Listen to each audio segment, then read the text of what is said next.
Come to me soon. He says, Demas fell in love with this present world and has deserted me. Going off to Thessalonica, Crescens went to Galatia, and Titus went to Dalmatia. He said, only Luke is with me. Get Mark and bring him with you, because he can help me in the work. Verse 11, one more time. He says, only Luke is with me. Get Mark and bring him with you, because he can help me in the work. Right quickly, Jamie, I want to preach from the topic. Mark can really help. I want to talk about how Mark can really help. I decrease now, Lord, that your spirit might increase in me. Let me say nothing in and of myself. Let every word spoken be thought-provoking, life-changing. Bring the word. Give us preaching and teaching power. And it's in Jesus' name I pray. Everybody say amen. You can be seated in the presence of the Lord. Mark can.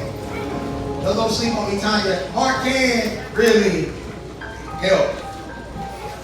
Sports scouts identify talented athletes as potential players for their team or organization. They scout for talent by reading local newspapers, consulting high school or college coaches and alumni, and watching videos of players' performance. Y'all still listening to me? Scouts will also attend live sporting events to evaluate players' talent and skills. And they meet with players and their families to get a better sense of their background and character. They usually interview players, current coaches, or teachers as well.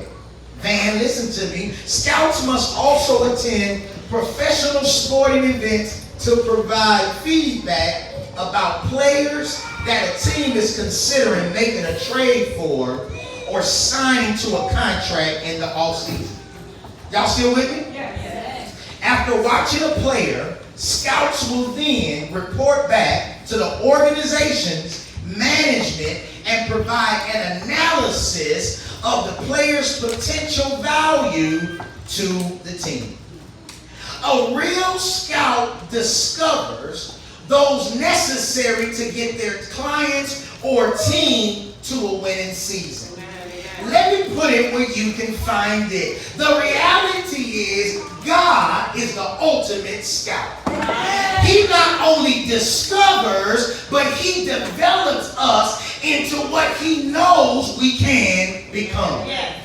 God, unlike regular scouts, does not just go off of our record and our past, but because he placed what's on the inside of us, he expects a return on his investment. God is the ultimate scout. I'll prove it to you. Why you looking at me funny? I'll prove it to you that he's the ultimate scout, because he calls Gideon a mighty man of valor while Gideon was PC'd up, hiding, threshing wheat in a wine press.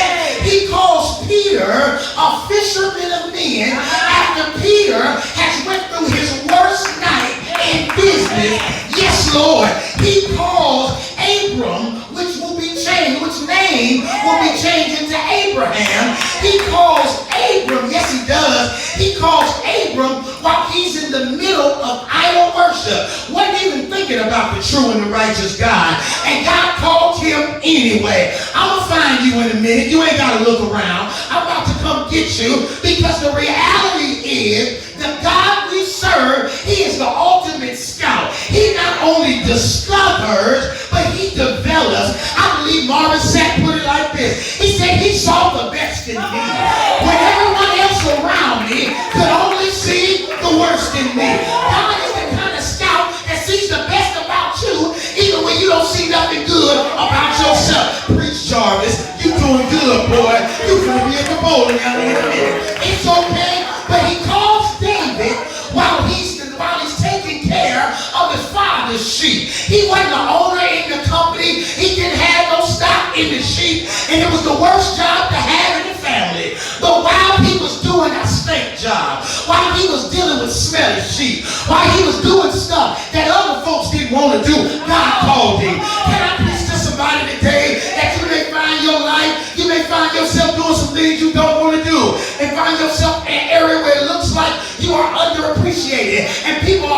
over you. Can I encourage you to just do the right thing? Because even if they don't appreciate it, God see it, and God I serve can call you in the midst of things that don't look okay. Be the best grandparent even though those grandkids don't even appreciate it. Be the best parent even though those kids ain't told you thank you in days. Do what you gotta do. And leave the results to God. He calls David, he calls Abram, he calls Peter, he calls Gideon. But he called you out of the muck and the mire. He called you out of your bad relationship. He called you out of things you were going through. Out of the club, out of depression, out of frustration, out of rebellion. He called you out. Tell somebody he called me out. Out of rejection, out of abusive relationship, out of low self-esteem. Tell him that he called me out. Oh yes he did. He called me out. And I'm so glad I answered. I'm so glad that God he went out of his way to make sure that he made a way of escape for me. Somebody in here like that. I can't shout like that because I'm still in. But listen, at least you're trying to be out. Anybody know what I'm talking about? You trying to be out before you got out. I'm on the highway. I'm looking for the exit now. I'm looking for my GPS thing. Get 3 miles up the road. Trying to be out. That's a whole sermon in itself. I'm trying. Y'all see Chris got a haircut? I'm trying to be out. Come on now. I ain't out yet, Pastor. I'm still struggling with stuff, but That's all right. I'm trying to be. That's all right. That's why I'm in church today. I'm trying to be out. Could have been somewhere else, but I'm trying to be. That's all right. Thank you, Jesus. Thank you. The Apostle Paul could identify more than most. Yay. He was called on his way to persecute Christians. He was struck with blindness and put on the street called straight. That's crazy. That's a lot. He was called on his way to persecute Christians. He was on his way to do wrong, in the midst of doing wrong, and God called.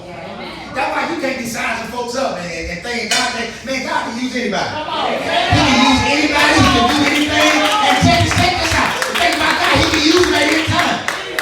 Get off my president. God can use whoever he wants to. I want you to think about it. God can use whoever he wants to, whenever he wants to, however he wants to. Because guess what? He's God. Oh, God. Doesn't have to have for me. Don't even need your vote. He's All by himself. I'm glad it wasn't up to them, but it was only up to him. I'm standing up here. Lord have mercy. So glad it wasn't up to home. Lord, that wasn't in my notes, but I felt it. I'm so glad that God is in control. I'm so glad that God sits high, he looks low, and he has you and me in the palm. So putting the text in context, Paul's writing to the church. He's writing to his son in the faith. One of his most faithful sons, Timothy. It's his second letter. Timothy is now pastoring the church, but Timothy is now running errands for Paul as well. And he says Paul would understand this more than most because Paul got called on his way to do something wrong against Christians. God called him and showed him how to become a Christian. He got struck with blindness, which seems crazy because how God you change me, but then you give me stuff that I can't fix. Wow. Well, that was because Paul would have always seen things the way he wanted to see them and did things the way he wanted to see them. So God struck him with blindness temporarily. It wasn't supposed to be like that forever. And God allowed some of us to get knocked down temporarily. Not that it was supposed to be like that forever, but because he had a plan. And we had to dispatch and disconnect from our plans long enough to be open for God's plan. So God allowed not only him to become a Christian, but to be blind for a season, 3 days. So he can get all of that out of his system. And when he opened his eyes again, he wanted to see it God's way, not the way he wanted it. And I know that don't feel good when you're blind for 3 days. And maybe God ain't never had you like Paul to be blind for 3 days, but he had you in the dark in some areas in your life. You thought you wasn't going to get the promotion. Matter of fact, you didn't get that one because he had another one better for you. Matter of fact, you thought things were going to happen in this time frame, and he didn't allow it to happen or to be comfortable in that time frame. Because if you would have got too comfortable, you would have stayed there, and it would have been a battle between you and God to leave there. But God knew you were just passing through there. That's why he didn't allow you to get too comfortable, because he's taking you somewhere. Tell somebody, God is taking me somewhere. Okay. Let's get it. Because I ain't got a lot of time. The reality is, Paul says, get Mark. Mark can really help. Why? Mark can really help, number one, in spite of his past. Let's talk about it, because everybody up under the sound of my voice has a past. I'm skipping all them notes. Everybody up under the sound of my voice has a past. Amen. Who don't have a past? Oh, I was going to say, you crazy. All right, okay. So everybody in here has a past. Every saint has a past. Every sinner has a future. Inclusive of Mark's problems and his past is Mark's pain. Somewhere out there, everybody has a past that they're not proud of.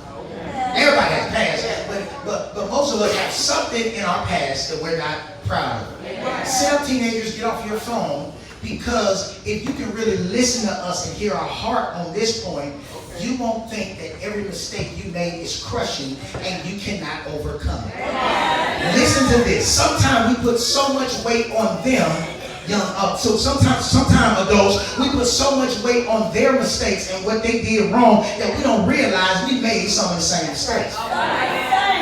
That's why we need to stop lying to them and acting like we passed every test. When in reality, we flunked some of those same tests. And we can help them more by telling them I flunked the test, but I passed it now, and this is how I did it, than acting like we never struggled in the first place. I got an 18-year-old daughter at home. She's going to graduate, but you know what I was doing at 18? Lord Jesus. I learned to count my blessings and consider. Matter of fact, you know I was locked up at 18. Sentenced to 10 years. Amen. I got out before my 19th birthday. So my baby be talking about finishing school. I know I'm a little tough and I'm a little hard, but guess what? Calm down, Pastor. Okay. You a pastor now, but you a Jarvis. Okay, then. Jesus. Sometimes we need to back up and pump our brakes and calm down and be grateful. Amen. That's true. It is so true. Amen. You were throwing it out the window at 18. Opening the screen door. Just throwing it out the screen door. Got the nerves to get crazy with these kids. Y'all better calm down. Let me just go and pray. Mark had a pass. Mark had a pass. God could use Mark even with his past. Now, maybe this is your first time hearing this story, so it's kind of crazy to you, and it doesn't really mean a lot, Mother Perkins. This ain't your first time. But mistakes are effective teachers. Their consequences have a way of making lessons painfully clear.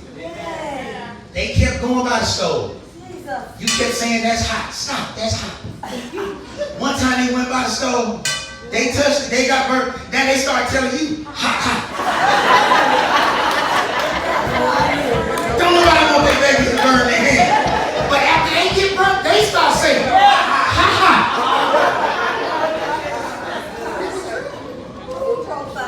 But those who learn from their mistakes are likely to develop wisdom. See, it's one thing to learn from others' mistakes. That's great. But sometimes when you learn from yours or others, that's how you develop wisdom. Mark was eager to do the right thing. Yes, he was. He was very eager to do the right thing. But he had trouble staying with a task. And for many people, their biggest problem, or your biggest problem is not doing the right thing. Right. It's what you do is you don't stay with the right thing long enough. I know I'm preaching. Or you stay with it and you complain while you're doing it. Because some people you stayed, but you talk trash. Like the elder son that stayed for the prodigal son story. He didn't miss everything going on in his house because he stayed, but he talking trash the whole time. Can I suggest that just because you stayed, but you complained the whole time, you ain't no better than the prodigal son, the one that was out there doing whatever? Because at least they left and did it. You stayed and did it. And church, I'll say, amen. John Mark was a good learner who just needed some time and encouragement. Sometimes you got to give yourself a chance. I'm just talking about the mistakes of our past. Sometimes we didn't give ourselves a chance to mature and develop. Right. We messed up. Man, you learn how to ride a bike. I hope you know how to ride a bike. I hope you know how to swim by now. You didn't grow up in Florida, but you fell off your bike before you learned how to ride your bike. And listen, handlebars don't, the little, what them things called? Training wheels don't count. You ain't roll a bike till you roll a bike without training wheels. That was a part of the process. But I will see somebody 35 riding a little bicycle with training wheels on. We gonna talk about you. We gonna talk to you about you because you should have fell enough by now to where you can ride the bike. I'm going somewhere with this. In the book of Mark, the writer mentions a young man who ran when Jesus was arrested and left his clothes. Some people have various reasons of why Mark ran. Somebody say he was homesick. Somebody say he resented the change in leadership from Barnabas to Apostle Paul. Somebody say he was unable to handle the issues and the dangers of the mission field. He may have planned to only go so far, but he did not communicate quickly. I'm running here, but I don't know why he ran, but sometimes I know why we run. You know, they say it's 3 types of runners. What type of runners are there? 3. Now, I wasn't never on the track team or nothing, Thomas, and don't judge me because you seen when that big old coach out I ate at the basketball game the other night. But listen, it's amazing. I'm told they have 3 types of runners. They have those who run the dash, those who run, a little longer sprint, and then those who run the marathon. A dash people are people that are run short distances, but listen, anything, they move immediately. Anything that looks shaky, they move. Yeah. Anything that remind them of their past, they move. These are dash people. And many of us, the mistakes we made in the past is, listen, stuff that looked like other stuff made us run. We didn't give God a chance to move because we were too busy running away. Who am I preaching to? I'm preaching that and you responding because sometimes for many of us, just like Mark, the problem is not what we're dealing with. Many of us have not stepped in or walked into the purpose that God has for our life because we're dash runners. We're the type of people that listen when something reminds us of something else, you scat and you run. You call it, I don't like drama, but really what it is, you're a dash person. What you do, you're always running. You run and you ain't even had a chance to run. You run because you like, listen, let me tell you who you are. You one of them people, listen, who go to the movies and watch a scary movie, and as soon as the music come on, you're like, I ain't running. Go, move. Who know what I'm talking about? Because when the music come on, you're like, she should have been killed. She should have ran when the music came on. What they looking around and texting on their phone and asking questions? Get out! Not only dash runners, but then you have sprint runners. See, sprint runners are those who, they don't run as long as marathon, but they not as short as a dash. And they keep saying, I ain't gonna let you get close enough for me to be vulnerable. There are people that stay around long enough but never open up. You just get dash. You stay around long enough, but you never open up. That's why I'm so glad about these small group of different things I see happening on Tuesday nights, because the reality is people are opening up, and for me it take a little longer than y'all. Because y'all tell people, we don't. We just be in there like, maybe next week I'll share it. I ain't saying nothing. Pastor, tell the testimony again. I ain't telling mine. And you think something wrong with us. But that's how we made up. Amen. We like Tupperware. Y'all find China, but we like Tupperware. Man, we put that on that side, put some foil on it. We ain't going back over there. It's going to be a while before we go over there. And you got the marathon. Somebody say marathon. I don't want to say I took too long a marathon. They long distance people, but they still don't commit to much. Because you got hurt before, and you decided to support from afar. You around, but you still running a marathon. You have never opened up. And there are people, And in spite of whatever church you're a member of, or where you come from, or how you were raised, or whatever, God has a promise over your life. Yes. You can run all you want. You can go to church and city and this and that, but until you do what He told you to do, you're never going to have a real peace about it. Amen. Amen. So Mark is helpful. Mark is necessary. Paul's at the end of his life. He's been hurt by demons, but he still has a plan. He still knows that God has a plan for Mark. He has a plan for Mark in spite of Mark's past. And let me say this, Father. I hit you with this last point and let you go. Mark had a past. And many of us try to outrun our past like driving down a 2-lane road going somewhere. We want to make sure there ain't no cars on this side, and we want to go around a slow person that's driving. You ever notice when you're trying to go somewhere, people just drive slow? Lord Jesus. But listen, that's not how you deal with your past with God. See, with God, the way God allows you to deal with your past, you can't just go in another lane and speed up and leave everything behind. God will literally put you in similar positions that remind you of your past, but make you deal with it the right way in your present. God don't give you a pass to talk about people who's struggling now with what you struggled with then. God allowed you to see some stuff that don't nobody else see. That's why Paul needed Mark, because there were some other runners and some other people, listen, that were running, some other people that had made some mistakes, and he needed Mark to be in place.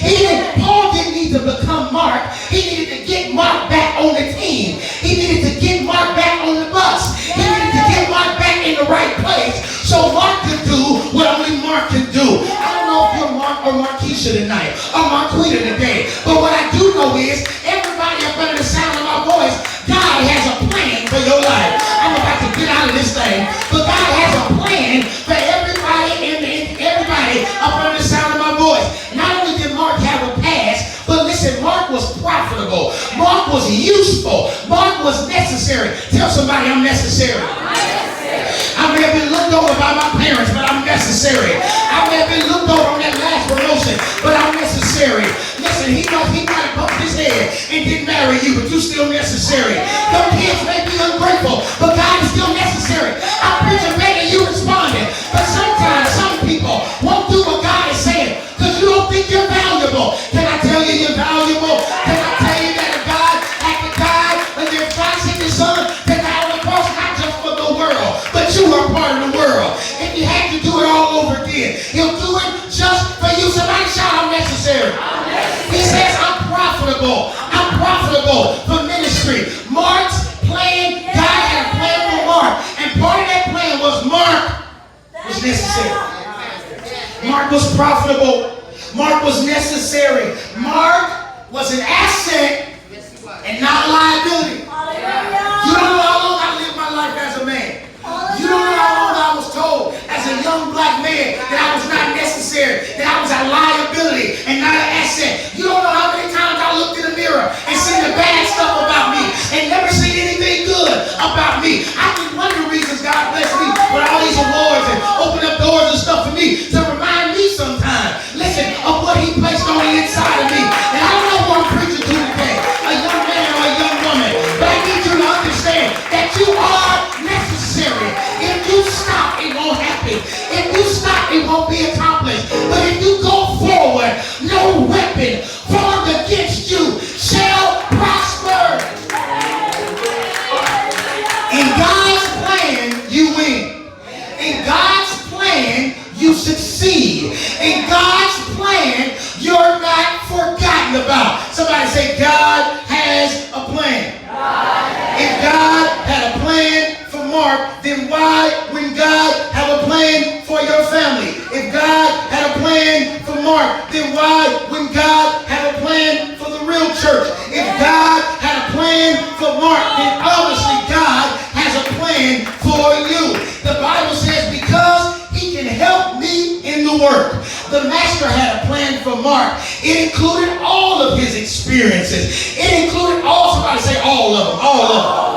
All of them, all of them. Which one, Pastor? All of them. All of his past. Hiccups, hang-ups, bad habits. In God's plan, you stay the same. In God's plan, you can't stay the same. In God's plan, you can't be comfortable. In God's plan, you are transformed by the very renewing of your mind. Let me say this.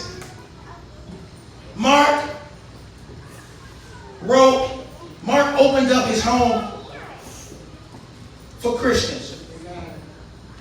Mark had left Barnabas and Paul in shame, but he ended with a good name. The master had a plan for Mark. The master had a plan for you.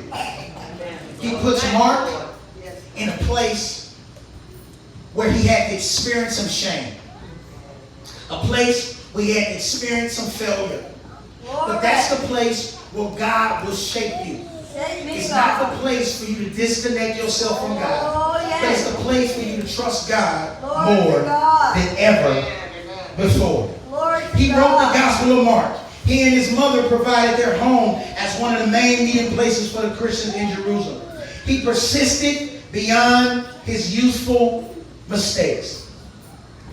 God put him in a place. And as I close the sermon today, has God ever put you in a place? Maybe you're in that place right now and you don't even recognize it. Let me help you. God puts him in a place. He put Elijah in a place called a cave. And the man of God thought that he had no help. And God reminded him in his cave experience, while he was out there feeling like he was all alone, that there were other people that believed just like him. Yes. Sometimes God will put you, listen to me, man of God, listen to me. Sometimes God will put you in a place and you don't think you're the only one dealing with what you're dealing with. But you're not. That's why community is so important. That's why it's so important that you keep yourself around, yes, the plan of God, but around the people of God. Yeah. He put Daniel in a lion's den. Not for Daniel to get ate up by lions. He put Daniel in this place. He puts Daniel in a lion's den so Daniel will have a testimony to say that God closed the mouth of the lion. It's not until you get put in a lion's den that you see that God can literally close the mouth of the lion. See, he put Jarvis in this place some years ago when Jarvis lost his job. And when Jarvis lost his job, he thought was his dream job, Jarvis had to trust God to provide, not overtime. Jarvis, because Jarvis lost his job, Jarvis lost where he lived, the place he lived. And listen, now I had to depend on God, and I had to trust God to take care of me and my family. In that time, you know what was killed in my life? Pride. Pride was destroyed in my life as a man that came from the streets and as a man that was used to taking care of things the quick, the fast, and the easy way.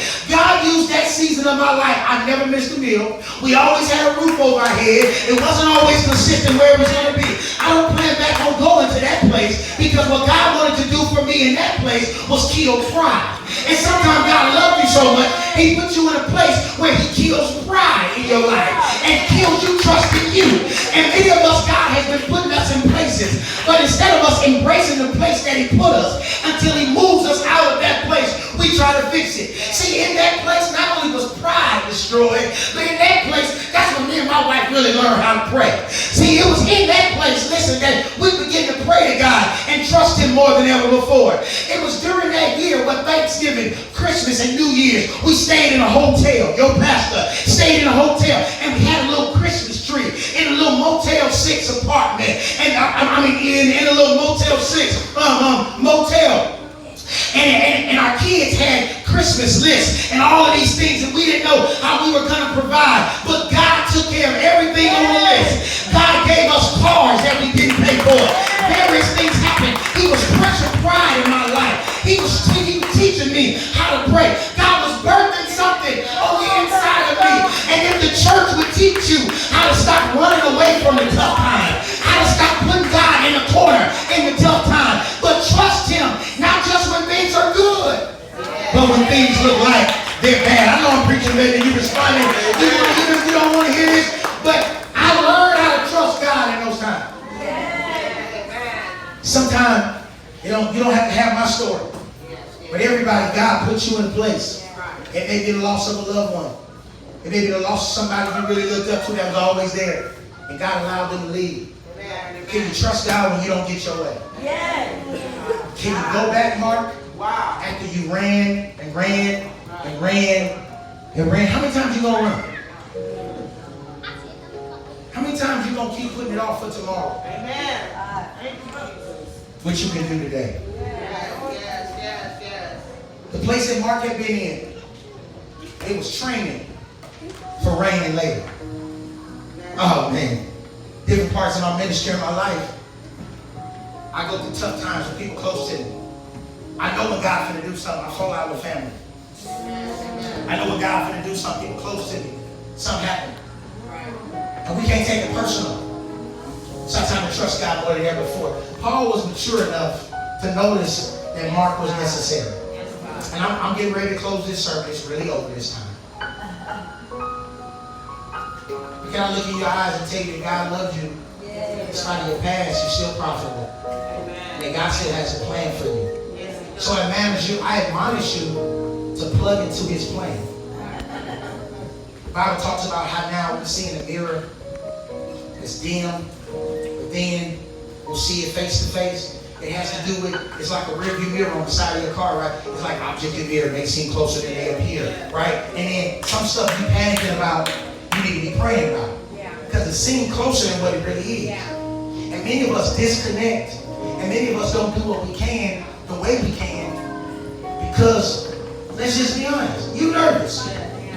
Let's just be honest, you scared. Amen. But anybody that has a little kid, you're not gonna let them fall. It ain't got nothing to do with them. It has everything to do with you.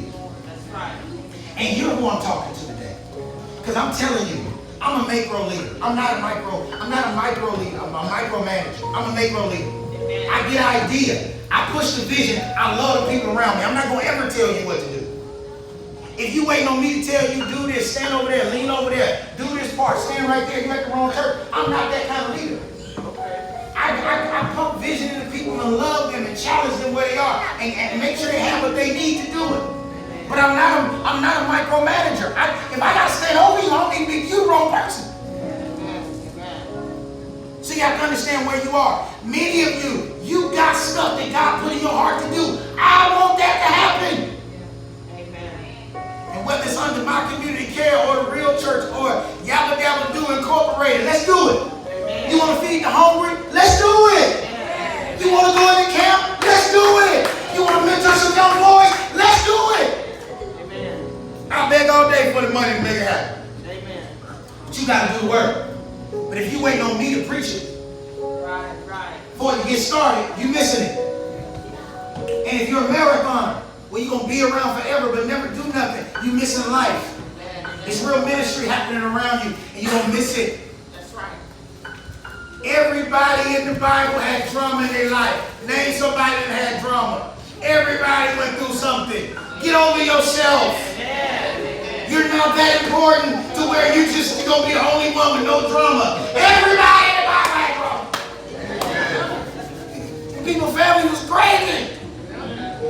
You had sons trying to kill parents and all kind of crazy stuff. And God still used all them crazy jokes. So why would he use you? Your mom ain't that crazy. Your auntie ain't that crazy.